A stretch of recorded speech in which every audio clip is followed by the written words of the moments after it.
Hello, this is Dr. Azmatur Rahman.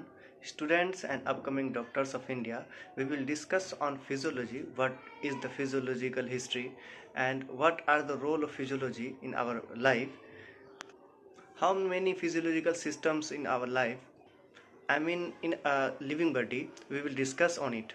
अगर हम physiology को डिफाइन करें तो a branch of biology that deals with the function and activities of life और of living matter and of physical and chemical phenomena. Living matter that means organ, tissue and cells. इसका मतलब ये है कि ये biology का एक ऐसा ब्रांच है जिसमें हम लाइफ के एक्टिविटीज़ और फंक्शंस के बारे में पढ़ते हैं, जिसमें लिविंग मैटर के बारे में जैसे कि ऑर्गन, टिश्यू और सेल्स के फंक्शन के बारे में पढ़ते हैं और उसके साथ साथ फिजिकल और केमिकल फिनोमेना के बारे में पढ़ते हैं. अगर हम इसके हिस्ट्री के बारे में पढ़ें तो एक फ्रेंच फिजिशियन थे जिनका नाम था जेन फर्नल, जिन्होंने सबसे पहले फिजियोलॉजी टर्म को दिया था जो एंशियन ग्रीक वर्ड से लिया था, जिसका मतलब होता है स्टडी ऑफ नेचर, ओरिजिन मतलब नेचर के बारे में पढ़ना. जेन फर्नल का नाम याद आते ही सुनते ही एक सवाल बनता है, जेन फर्नल साहब का और क्या क्या योगदान था एनाटॉमी के फील्ड में भी. क्वेश्चन को फिर से सुनिए, what was the role of Jean Fernel in anatomy. यह फिजियोलॉजी वर्ड दो ग्रीक वर्ड से लिया गया है, फिजियोस और लोगिया. फिजियोस से मतलब होता है नेचर और लोगिया मतलब होता है स्टडी. फिजियोस से बना है फिजियो और लोगिया से बना है लोगी, जिस दोनों को मिला के हुआ फिजियोलॉजी, जिसका मतलब होता है normal function of living thing. कहने का मतलब यह है कि जो भी लिविंग बॉडी है सब में फिजियोलॉजिकल सिस्टम होता है, जैसे कि ह्यूमन फिजियोलॉजी, दूसरा है एनिमल फिजियोलॉजी, तीसरा है प्लांट फिजियोलॉजी. एनिमल फिजियोलॉजी और ह्यूमन फिजियोलॉजी में कुछ खास डिफरेंस नहीं है, दोनों लगभग एक दूसरे से इंटर रिलेटेड है. आपके लिए ह्यूमन फिजियोलॉजी भी उतना ही ज़रूरी है जैसे कि आपके और सब सब्जेक्ट है आपके सिलेबस में.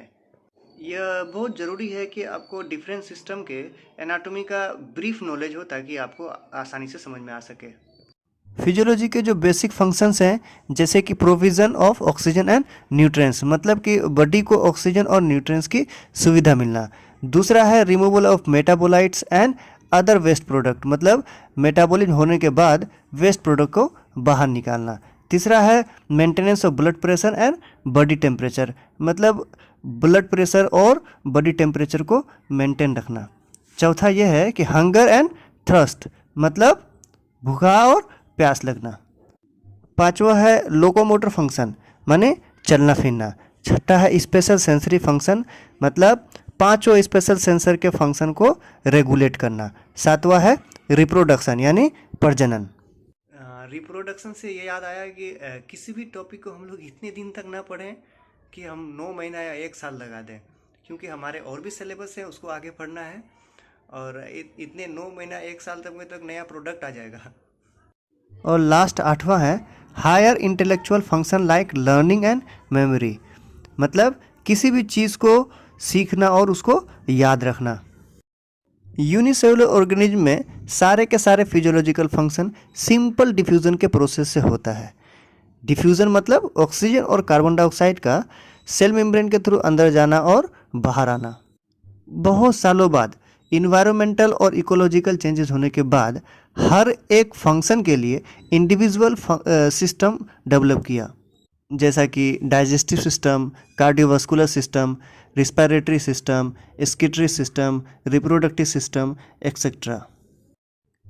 ह्यूमन फिजियोलॉजी इन सब हेडलाइंस पे पढ़ा जाता है, जैसे कि पहला है जनरल फिजियोलॉजी जिसमें हम सेल और सेलुलर स्ट्रक्चर के बारे में पढ़ते हैं, और दूसरा है ब्लड और बॉडी फ्लूइड्स जिसमें हम ब्लड और अन्य बॉडी फ्लूइड्स के बारे में जैसे कि प्लाज्मा प्रोटीन के बारे में पढ़ते हैं.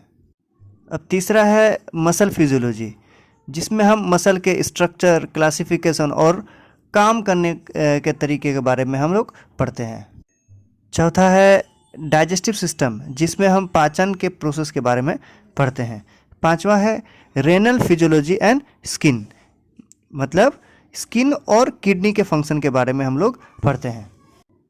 छठा है इंडोक्राइनोलॉजी जिसमें हार्मोन का प्रोडक्शन और उसके फंक्शन के बारे में पढ़ते हैं. सातवां है रिप्रोडक्टिव सिस्टम जिसमें हम जेनाइटल ऑर्गन और उसके फंक्शन के बारे में पढ़ते हैं.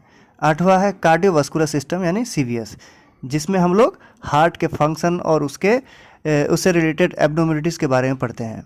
और 9वां है respiratory system and environmental physiology, जिसमें हम श्वसन प्रक्रिया के बारे में पढ़ते हैं और डिफरेंट इन्वायरमेंट में सांस से रिलेटेड बीमारी के बारे में पढ़ते हैं।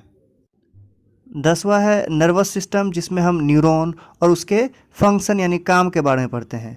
11 नंबर है स्पेशल सेंसेस यानी 5 स्पेशल ऑर्गन जैसे आई, नोज, टंग, स्किन और ईयर के बारे में पढ़ते हैं और यह काम कैसे करता है। बहुत बहुत शुक्रिया स्टूडेंट्स वीडियो को पूरा देखने के लिए। और अगला हमारा टॉपिक रहेगा फिजियोलॉजी से ब्लड के बारे में, पहला टॉपिक रहेगा। और जिसको भी इन सब टॉपिक से रिलेटेड पढ़ना हो आप उन लोगों को सब्सक्राइब कराइए और नोटिफिकेशन भी ऑन करवाइए, ताकि जो भी वीडियो अपलोड हो उसके बारे में उसको पता चल जाए। बहुत बहुत धन्यवाद।